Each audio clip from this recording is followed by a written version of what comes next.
So this is something we call the solution storm. We're gonna mix it up and hopefully find some, whether you're a grower, a retailer, an educator, a designer, an installer, whatever, you have a unique perspective. And when it comes to us brainstorming on things that we can do to increase local native plant supply, I don't know what I don't know. Collectively, we know a lot. We're hoping to capture some of that today. So, talking about federal freezes, he didn't freeze it, I don't know, whatever. He has this quote of move fast and break things. Unless you're breaking stuff, you're not moving fast enough. Today, let's think about moving fast and fixing things. That's my hope. So, to stay on time, our first question, everybody should have an easel.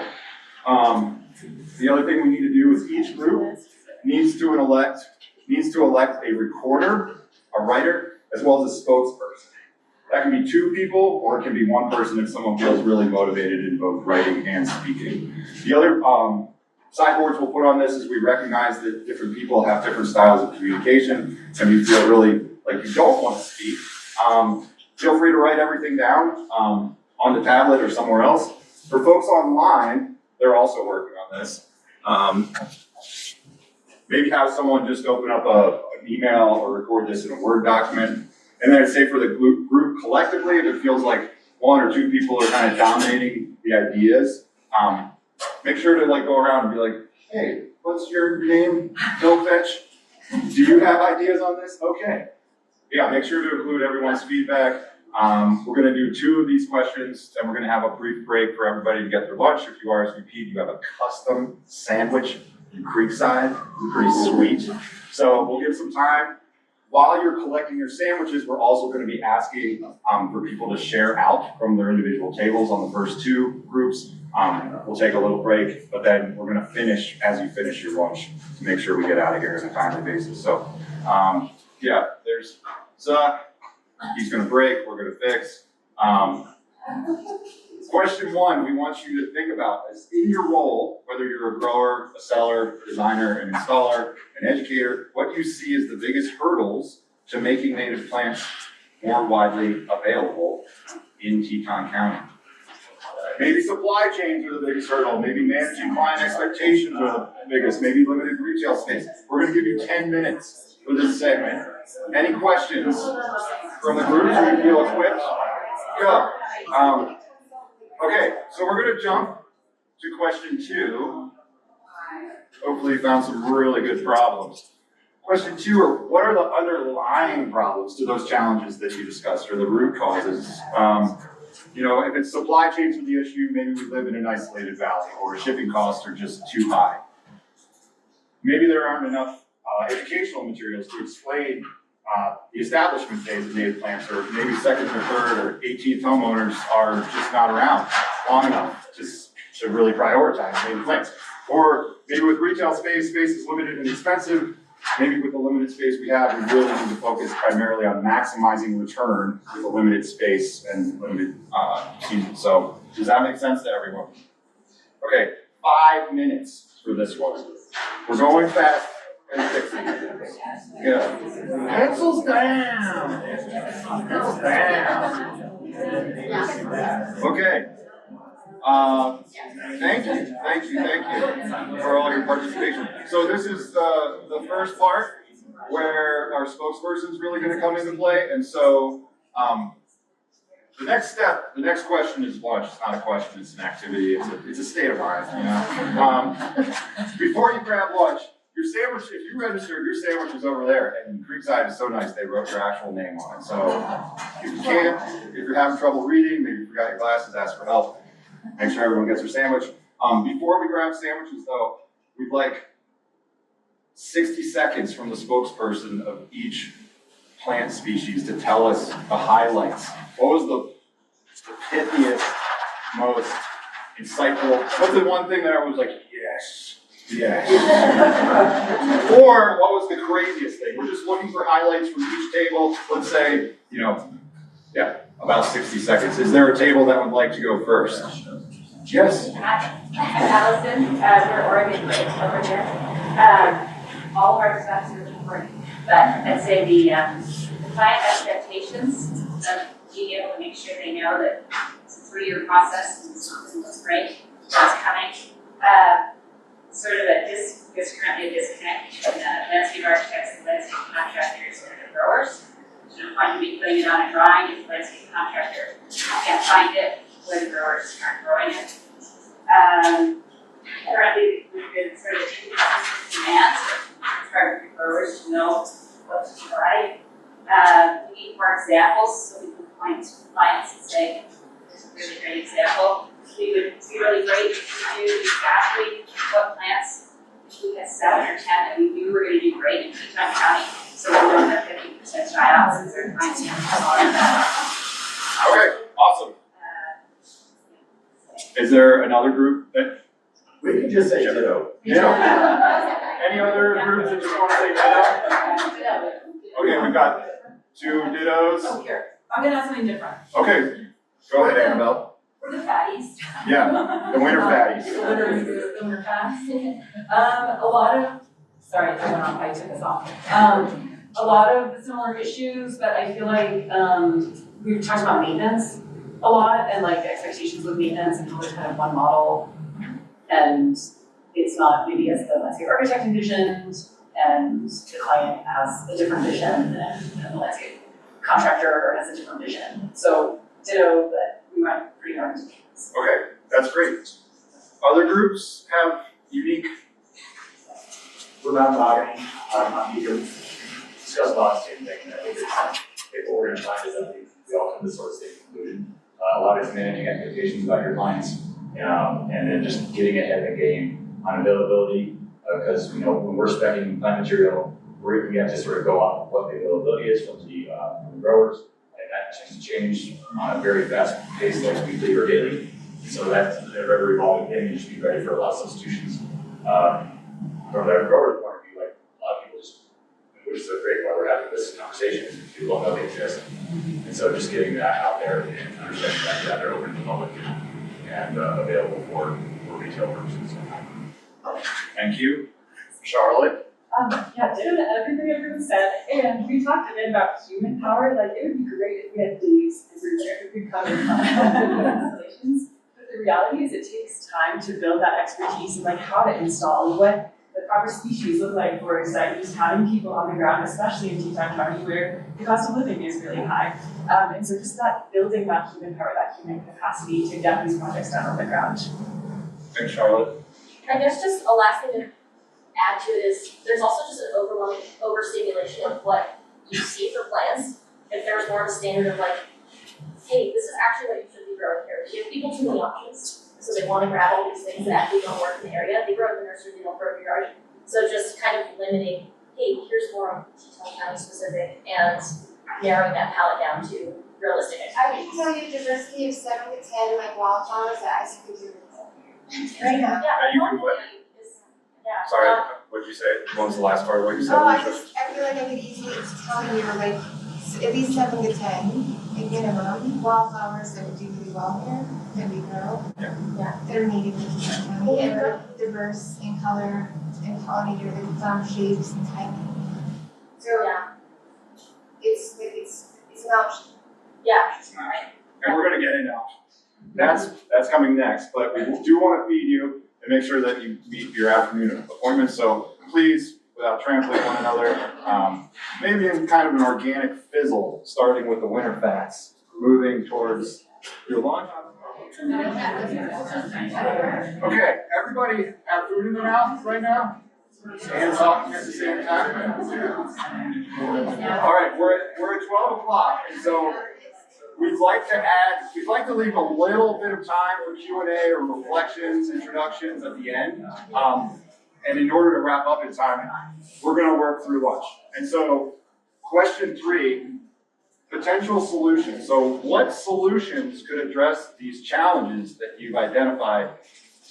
Sounds like everybody's on the same challenges, so here's where you get to be unique, is coming up with practical, innovative, or hilarious solutions to these hurdles. Some examples, so supply chains, we could grow more plants locally, maybe. Or we could invest in teleportation, maybe Elon could help us with that. customer preference. We can invest in developing educational materials, like Amy talked about the power of plant tags, table tags. We could think about hosting native plant workshops. We can hire a spokesperson, maybe Chief Swizzle. Any and all potential solutions, we're going to give you 7 minutes for this task. No bad solutions.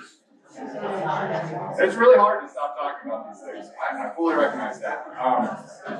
But now, so I'm learning through this process too, and I think, yeah, it's a little bit too much to ask people to eat, talk, brainstorm, and write. It's like, how many things can you do while writing? Like, some people in Jackson can do a lot of things while writing. Like, I don't know that that's safe, but hopefully you got some food.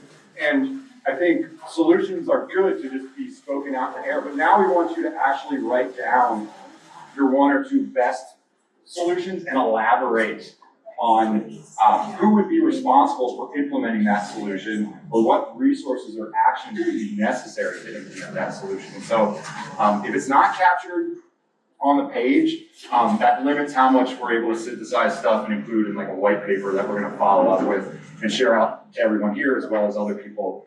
I should say that too. There's a lot of native plant people that I love and really respect that are not here today. And so that's not a diss by any means. It was really, in focusing on native plant supply, we really wanted growers and sellers, people who are in that supply chain arena. And there's a lot of other folks that we want to share out this recording as well as the results of this brainstorm session. So if you would be so kind as to write down the top 1 or 2 solutions, and for supply chain, say we're definitely going all in on teleportation.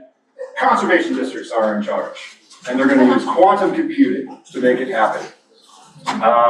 Customer preference, turns out Taylor Swift's interested. What does she like? She likes healthy food options like salads, yogurts, and sandwiches. We're not going to get her unless we have cats. She loves cats. And then her favorite candy is Smarty Squashy. So like these are resources we might need for this Taylor Swift spokesperson solution. If we got limited retail space, maybe we want to make plants smaller. Apparently, yeah, there's people out there who are miniaturists that make things smaller. So we need those. Who's going to do it? What resources will we need for your best 1 or 2 solutions? So this is maybe where we'll differentiate amongst the different plant species in top solutions. Make sense? We have 10 minutes for this. A little bit more. Thank you so much. You did it. That was it. Does your brain feel like you just took a final, like it's ignited, your neurons have been firing? Hopefully some of that firing made it onto a piece of paper. And so just like before you grab your sandwiches, I feel like to really capture the essence of the roundtable, we have to share. Ideally we'd be able to do this all as one big group, but I think small group communication is helpful. But is there a plant species that feels most compelled to share their elaborated solutions and resources? Hillary.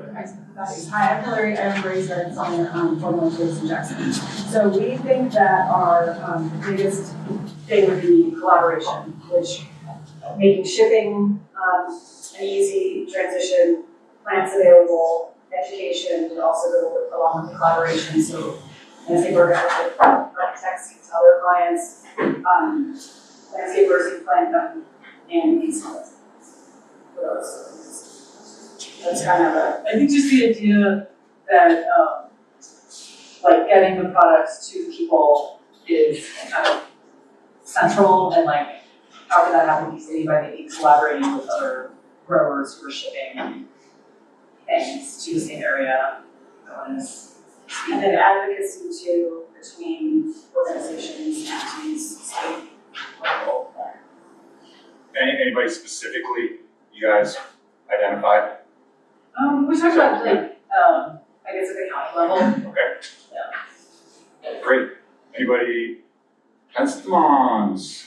Talking on the county side of it, we were saying like there needs to be more incentives and maybe a little bit of regulation of like, maybe you should have at least 70% that's native in your landscape and make it an incentive tax break or some sort of, you can have some sort of sign that your garden is a pollinator garden, work through education, and then just also education and partnership and exposing people, kind of make it their idea. People love doing things when it's their idea. So how can you use incentives and manipulate them to realize that just like subtle manipulation on how can this be their idea, but you just better to them. So, and I think the county and the town can really help do that and, you know, partner and push talks and push hands-on experience of playing with native plants and taking something from them.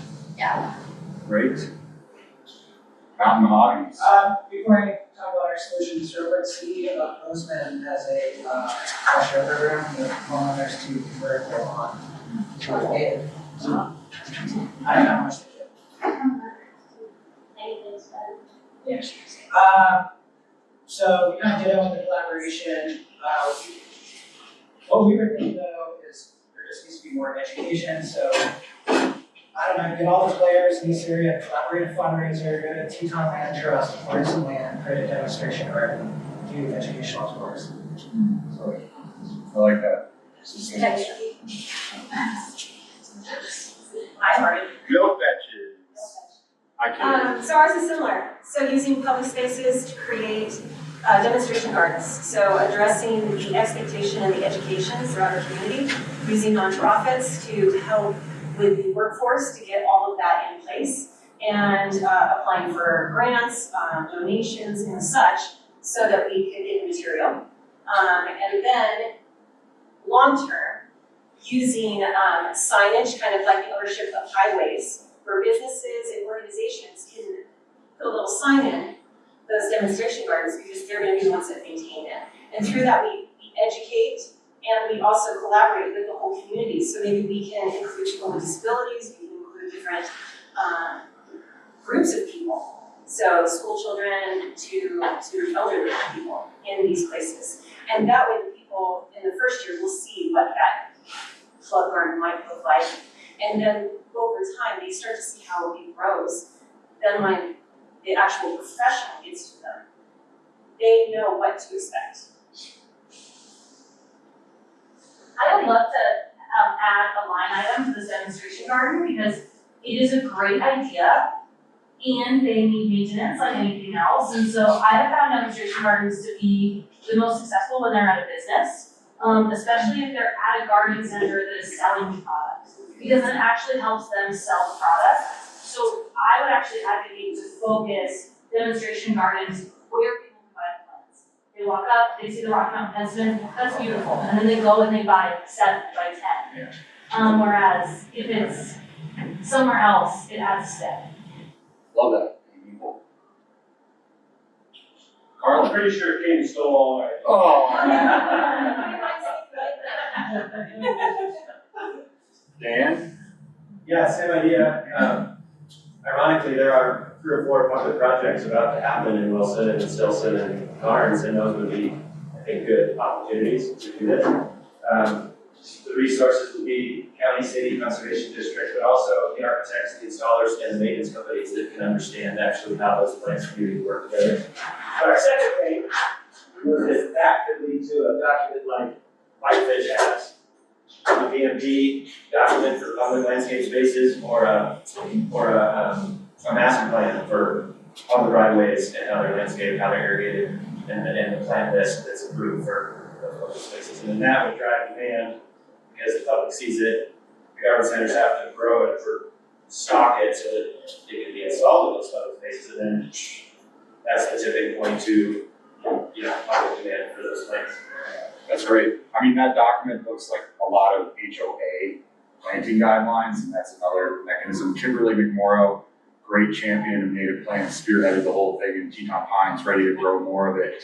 And she's thinking about it from the HOA side, but I've seen other HOAs where I'm just like, I would cross out those species and add in these species, but creating a county-wide master plan would give them some copy and paste material to work with.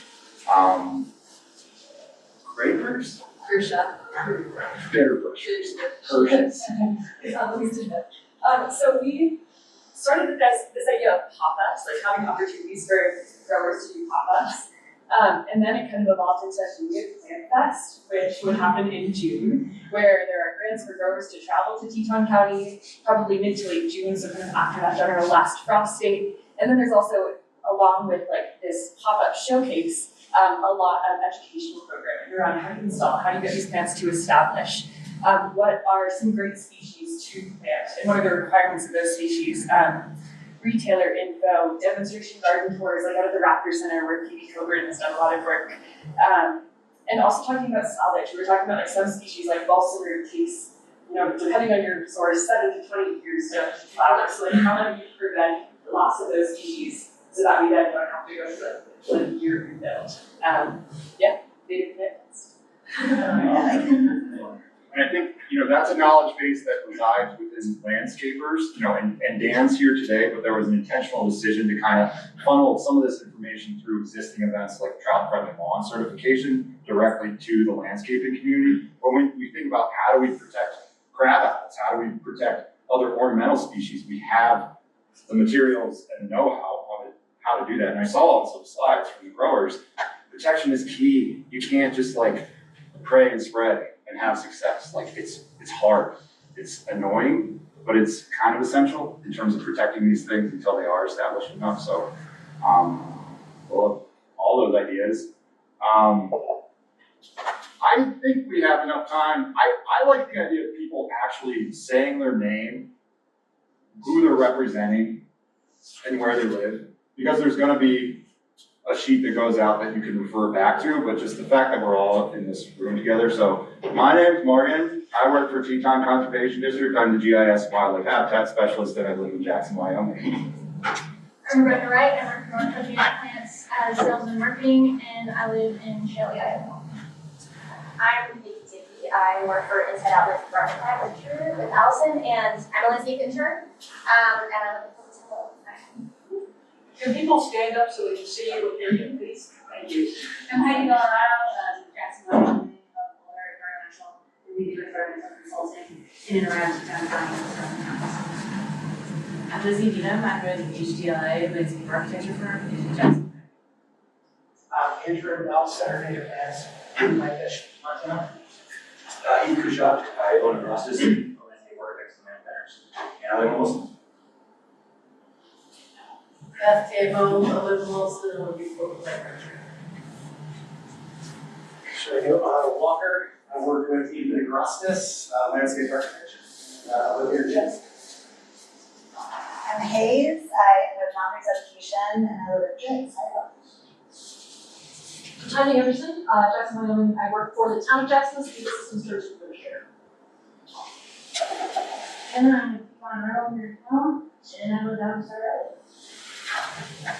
Hi, I'm Pilar. I work for Valley Landscape in the garden department, and we will.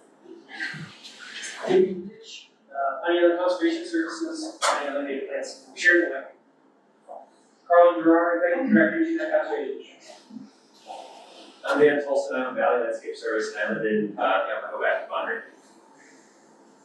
Allison Flurry, Inside Out Landscape Architecture, and I live in Wilson, Wyoming. Charlotte Otto, I work for the Nature Conservancy Wyoming. I'm the community science specialist and sagebrush ecologist. And I live here in Jackson, but I'm in Neighborhood as well. Alicia Benson, owner and member of the Native Plants in Sheridan County, Sheridan area. I'm Caitlin Benson. I live in Jackson, and I work for Pyramid State Architects. I'm Amy Kelly, owner-operator of Great Bear Native Plants in the beautiful Bitterroot Valley in Montana. Stephanie Dykma, I'm a consultant and ecologist with Polar Environmental and in Victor, Idaho. Hi, I'm Beth. I'm just a local landscaper, and I'm between Wilson, Wyoming, and Swan Valley, actually. I'm Katie Steen of Catanavita Gardens, and Jackson. Jeff Lausman with North Fork Native Plants, Griggs.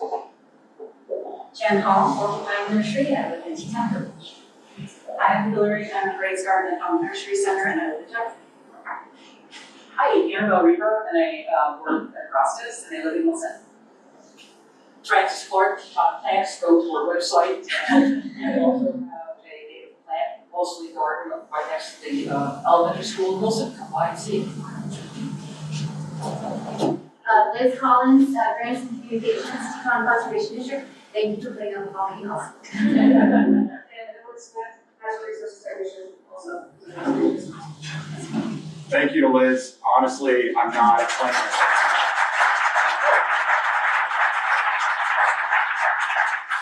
Thanks, Emily, for coming up on Zoom. But yeah, honestly, this has been something that we've discussed with some people in this room for the past 3 years, and it's always not come to fruition. I think Liz really fundamental for getting it to come to life.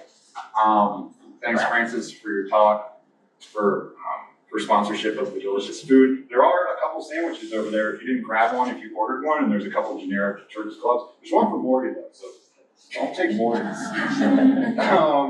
Thanks to all the growers who traveled here or put together a presentation. It's not easy to stand up and talk in front of people. And thanks to everybody else who filled out the survey or just showed up today.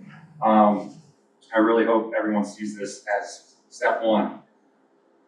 That's going to continue in perpetuity. I'd love to have something like this on an annual basis, something like Native Plant Fest, something that's a longer format. We may follow up with an actual survey about how you think this went, ways to improve it. And like I said, we're going to synthesize all the comments, send out a contact list, maybe think of some other fun things to include. If there are people, you'll be able to just share the recording far and wide if there's people that you think would enjoy it. But with that, just really grateful that this came to fruition to each and every one of you. Does anyone have any parting questions or reflections? I think we've got, probably about 20 minutes before we really need to bust through and get everything cleaned up. But please, Francis. I have a question. Many of you were talking about growing native plants. My question to you is, how many of you are focused on ecotypes in order to have plants that are more adaptable to a local site like Renton? A little bit. Thanks.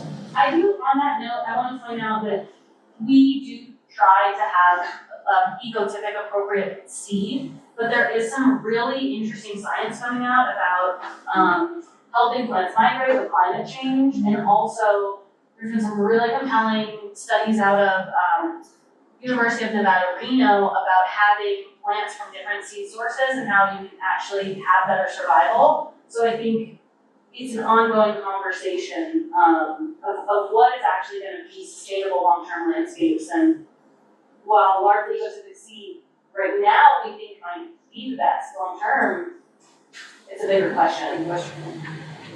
And on that point, there are existing efforts underway. Maggie Eshelman with the Nature Conservancy has put hundreds of hours of work into a Wyoming seed strategy. Those conversations are ongoing, but they were kind of mimic. Nevada has completed a native seed strategy. California, certain areas, Oregon have those in place where at the very least they're collecting seed and cataloging it by watershed. It's up for debate on what is ecotypic, what are the boundaries that we're collecting. But these conversations are underway. I've done some informal seed collections in the Game Creek drainage. Some of that seed's in the ground, but when we talk about contract grows, I only see collection expanding, but we want to do it in a consistent way that actually works, and talk about best management practices. So it's kind of astonishing. Maybe it's because we have intact native plant communities that there hasn't been this brain gem of man, we should collect this stuff and then start to propagate it and increase it, as opposed to other areas that have faced a lot of development, and that's really pushed the urgency for collection. Morgan, I think we talked a little bit about this, we didn't bring it up, but I do think where we're at in this process as a group, less could be more in actually starting with a meaningful, smaller subset of plants. From all aspects of getting seed to growing the plants to educating the consumer, it's almost like people, we heard a lot of feedback about there's too much, there's too many choices, and the trouble is you come in after selecting a bunch of those choices and the plants aren't available. And so there's a lot of disappointment at all levels. And as a grower, we, say, riffing on what Amy had said, site-appropriate seed is probably one of our biggest barriers. And we talked about that with just, the program of offering plants locally. Identifying and getting the right seed sources is a real challenge. But it's even a larger challenge when we're coming up with lists that are hundreds of species. I mean, it would almost be better to hit a single than to strike out on a home run, and we could grow from there. But having a handful of like 10, 20, 30 species that we know will work and that are appropriate, and you can have some expectation about the outcome, I think would take it a long way. Yeah, great feedback, and there is a subgroup within the Wyoming Seed Strategy that was convened to be like, where do we start? Like from your perspective, from restoration, whatever, and Maggie did that analysis, Maggie Eshelman, again, she got responses from 8 different agencies. You know, I included a list from my perspective in Teton County, and you could do it for, this stuff's rare, I need to protect it too. I can collect a lot of this stuff and it grows. So balancing those things, and there is a living list that's ranked of 50 plus species. You look at the top 3, top 10, that could be a jumping off point for exactly what you're talking about, but we'd also love insight. Thumbs up on mine, all right. Is that Emily? Did you thumbs up? You thumbs up yourself. I have the best words. Carlin. So, I think just building on that concept as well as sort of inconsistency in supply and demand. You know, local government and local parks and rec. I can picture there being an effort to really pressure our local parks and rec department to incorporate some element into their planting through some of our local suppliers and nurseries, with the idea that then you're sort of showcasing those things, but you're also creating some more consistent demand that then might sort of get the system up a little bit and build out that sort of at least simple structure where you might start. We talked a bit about the kind of like game of telephone that happens among all the parties involved. We're environmental consultants, so we're ultimately responsible for showing compliance to Teton County a lot of the time, and then we communicate things with the landscape architect, who then communicates with the landscaper, who hires the gardeners, who then the client has their preferences. I think like this idea of having something that's standardized or having a way, you know, whether that's like a meeting where we all get together and we, you know, decide how we can collaborate or how we can be more standard, or having a list or ways to kind of like get rid of the disconnect and the game of telephone that sometimes doesn't, once the plan is implemented, doesn't work as well as. Did anyone hate this? Is there anyone who's like, it's everyone find at least one thing that was helpful today? Yes, maybe, okay, all right, thank you. Any other closing thoughts, reflections from folks? Probably start brainstorming Native Plant Fest. Nice job. Watch us play music. Watch us play music. I love it. If they want to chat more about this, I'm here for the rest of the day. Andrew's here for the rest of the day. If you want to take me on a class at speed, even better. Yeah, snow's coming in tomorrow for those out of town, like maybe bad for travel, but good for getting stuck and actually skiing some fresh snow. Thank you so much. Give yourself a hand.